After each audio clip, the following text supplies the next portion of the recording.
The talk itself is going to actually focus on the tools that we have developed to use the data from RIPE Atlas. So the existing measurements, about visualizing the paths that are generated using the RIPE Atlas measurements and probes, and we already saw a presentation about what the RIPE Atlas is.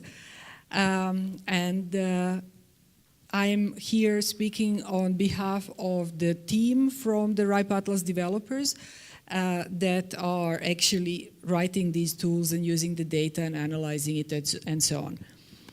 But what I wanted to start with was saying, dobar dan Sarajevo, ja sam jako srećna što sam opet ovde i naziv ove prezentacije na našim jezicima je Ima neka tajna veza. And it's untranslatable joke, so I will continue in English, but I had to say this because I can. So, a little bit of history about RIPE Atlas. So, as RIPE NCC, we are proud to be the neutral and impartial organization that does many things for the good of the internet. So, on one hand, we are the regional internet registry. We give you numbers. We are strict with checking everything and policies and procedures and so on. And then, since we are a membership organization, and the not-for-profit, we receive a lot of money and then we use it to fund the other projects that are for the good of the internet. So then we realized that there is a need for looking at the network operators' servers and networks and doing the measurements from the outside of their own network. So we talked with the operators and we go to all these meetings and they go like, okay, so how do you do the troubleshooting? There was a presentation about that already by Kemal, and so we thought, every time when you need to see like why is your server unreachable, you go and ask your friends like, hey, can you do the trace route from your part of the world to see where the problem lies between you and my server? And then you mail the mailing list and all these messages on Nanog and all kinds of lists like, hey, can somebody do all these trace routes? So other people developed similar products. Some are commercial, some are like community-based, like Ring from NLNet, NLNog. And then we thought, okay, we could do this. So my unofficial motto for this service is, who needs friends when you have RIPE Atlas?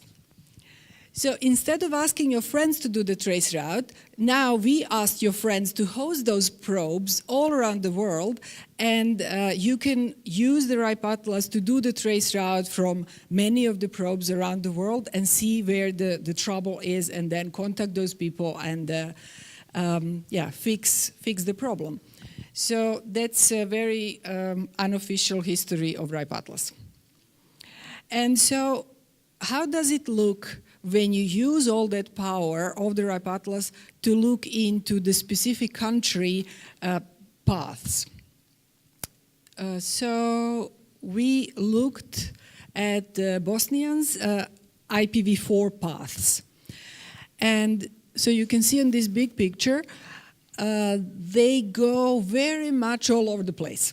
So they go outside of the country, and that's not very optimal. Not for the routing, not for the latency, and not for the security either. So some people care about that. So when your traffic goes outside of the borders of your country, then other people can intercept it.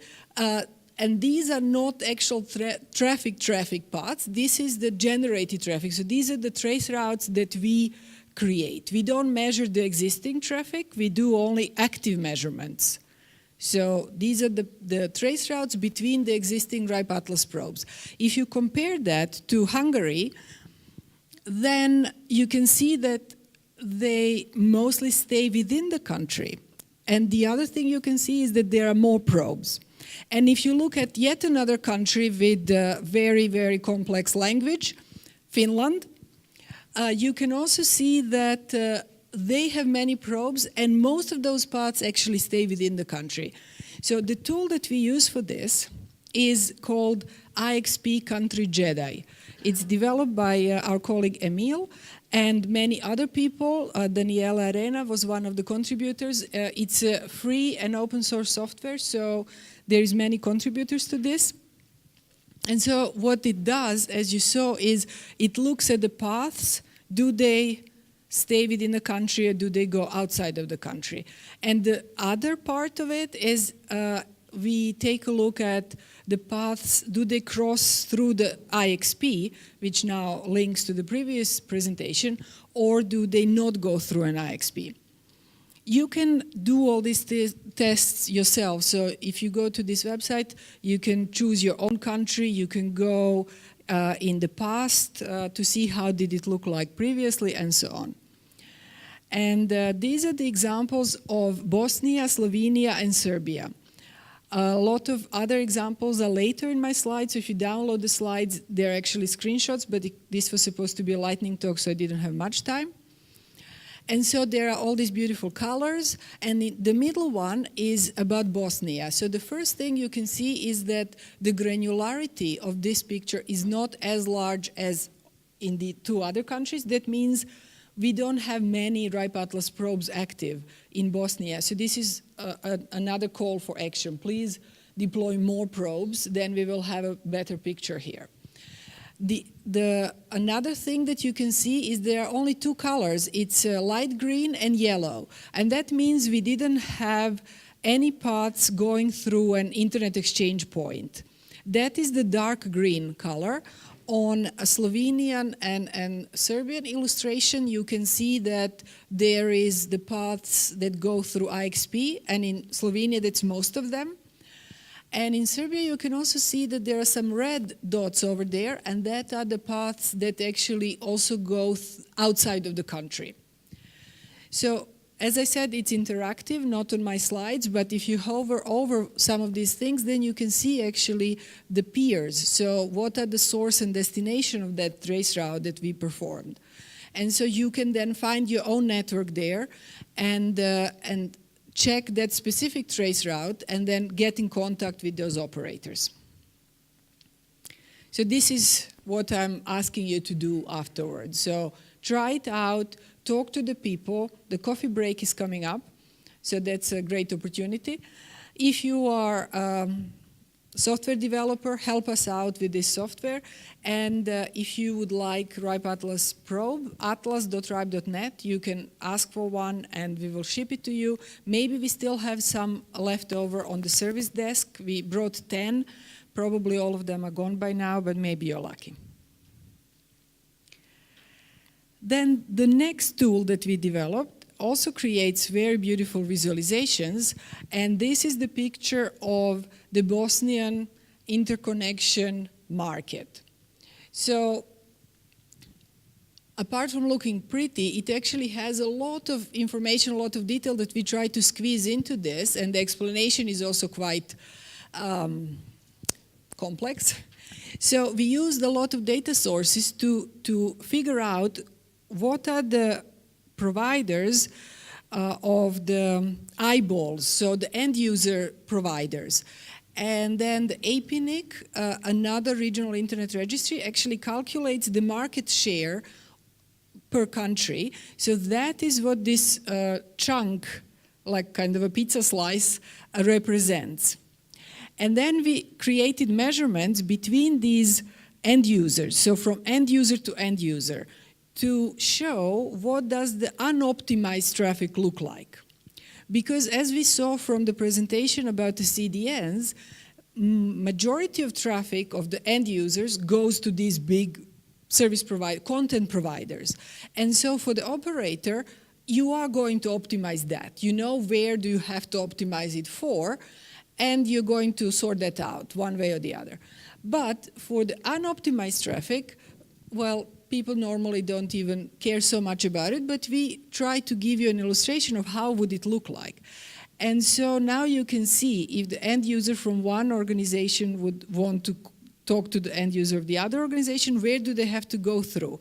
The middle part are the transit providers that are outside of the country, and normally in the other countries there is the orange dot that shows an IXP. And so we again couldn't identify the IXP in Bosnia. And the very kind of vague parts of this circle are where we don't have active ripe atlas probes. So these are the details about the tool. What is very important to notice, again, this is not the actual traffic. These are the trace routes. And a very, very small print, all the other countries in the region. And you can see very centralized paths in certain countries that have an active internet exchange. So Greece, Slovenia, Montenegro, these are the examples of the active IXP. Some other countries have many other transit providers, and for example, in Bulgaria, we don't cover some of those networks with probes, so that's homework for us, I guess. Oh yeah, in Macedonia, that's very interesting, and I would like to hear from the locals. There's something very strange about trace routes in Macedonia, so we couldn't really do these measurements, but maybe if there is time, we can talk about it later. So, this is what we think the traffic which is unoptimized looks like, but we would like to get into dialogue and kind of be corrected. Is this correct? Do we have to change something in our methodology? Is it helpful? Because we think that if you compare the countries between themselves, you can see how would you actually like your traffic to be, and then change it. Because the healthy interconnections between these providers actually empower the users, empower innovation, and strengthen the cooperation between the companies. And so that creates a healthier interconnection market within the country. And of course, to get an even better picture in the future, we would like you to deploy more ripe atlas probes. And I will leave you with this pretty picture, which reminds me of our ethno-folk weaving art from this Balkans region. So I really like the aesthetics of this measurements research project. Thank you very much.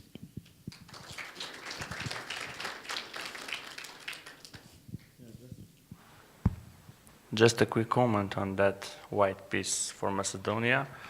I know several operators are blocking trace routes, so probably that is the reason. Okay, so that's explanation.